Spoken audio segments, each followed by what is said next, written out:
Hello everybody, in this video we will be learning basic CSS by building a cafe menu. We'll do steps 1 through 20. This is a challenge on freeCodeCamp.org. I will be linking the website down below. Step 1. As you learned in the last few steps of the cat photo app, there is a basic structure needed to start building your web page. Add the doctype HTML tag and an HTML element with a language attribute of EN for English.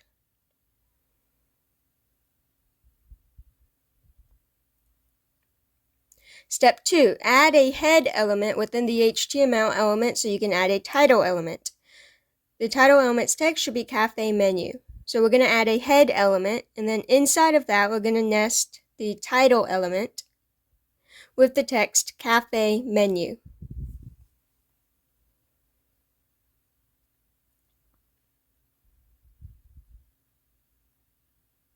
Step 3.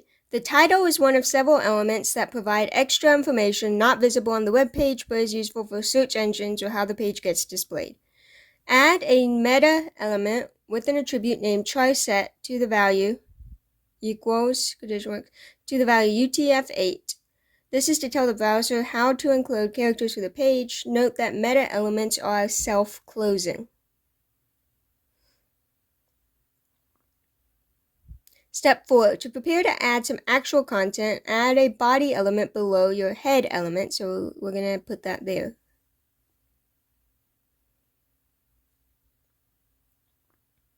Step 5. It's time to add some menu content. Add a main element within the existing body element. It will eventually contain pricing information about coffee and desserts offered by the cafe. Step 6. The name of the cafe is Camper Cafe. Add an H1 element within your main element. Give it the name of the cafe in capitalized letters, Camper Cafe, to make it stand out.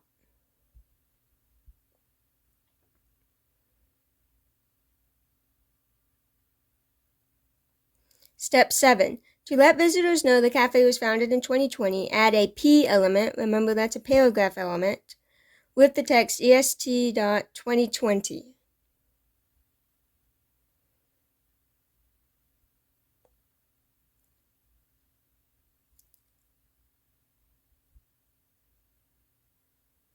So that will appear as text on the page.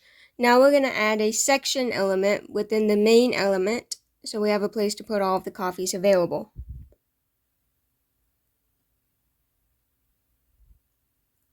Step 9. Create an H2 element to the section element and give it the text coffee. So we're going to nest that inside text coffee and our closing H2 element tag.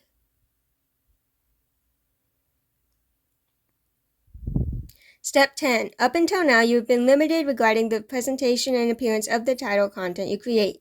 To start taking control, add a style element within the head element. So we're going to put that after the title element, inside of the head element, with style element, so that we can control the appearance of the web design. Step 11. You can add style to an element by specifying it in the style element and setting a property for it like this. We're going to center the H1 element by setting its text align property to the value center. So you put the name of the element, these curly brackets, and then between them you put the name of the property, which in this case is text align, colon, the value center, and then end it with a semicolon. And that will center the text. Step 12. In the previous step, you used a type selector to style the H1 element, center the H2 and P elements by adding a new type selector for each one to the existing style element. So we're going to do the same thing for the H2,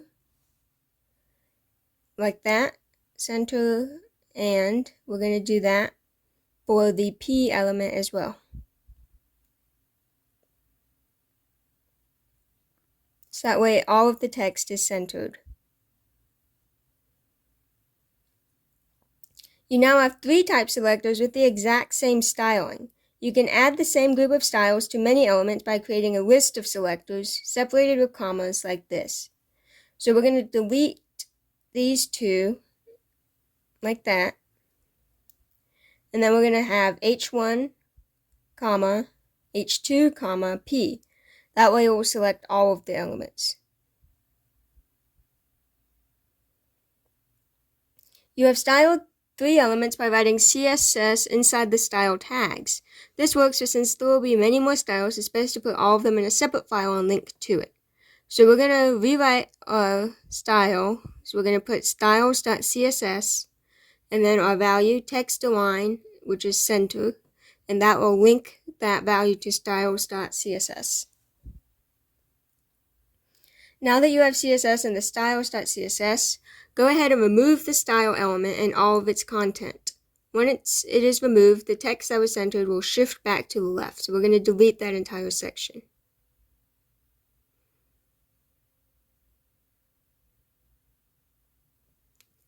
Step 16, now you need to link the styles.css so the files will be applied again. So we're going to put a self-closing link element with an rel attribute value of style sheet. And whenever you create attributes, so it won't work if you use a colon, you have to use an equals, and then you have to put the value inside of the apostrophes like that. And then we're going to have an href attribute of styles.css. And as you can see, that centers the text again. For the styling of the page to look similar on mobile as it does on a desktop or laptop, you need to add a meta element with special content attribute. Add the following within the head element. So meta name equals viewport, content is equal to width, device width, and the initial scale is equal to 1.0. And then we're going to put that.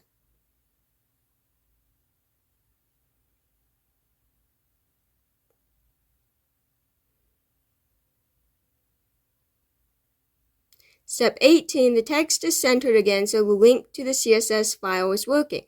Add another style to the file that changes the background color to brown for the body element. Now note, we can't do this with the same selector because watch what will happen. It will only change the color for the text areas and the code will not pass. We need to create a separate selector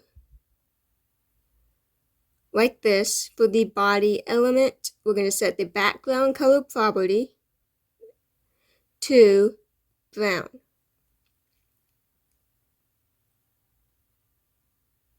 And that will change the entire page color. Step 19, that brown background makes it hard to read the text. Change the body element's background color to be burly wood, so it has some color, but you are still able to read the text.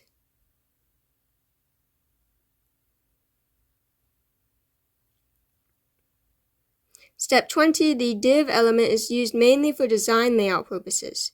Add a div element inside the body element and move all of the other elements inside the new div. So basically, we're going to nest all of everything inside of the div element. So we're going to put the opening div tag below the opening body element tag, right about there. And then we'll put our closing div tag just before the closing body tag, so everything else is nested inside of it. Like that. And that is all for this video. I hope you found that helpful. Thank you so much for watching. Please like, subscribe, and leave a comment down below. And stay tuned for the upcoming parts of this video. Thanks, and I will see you next time.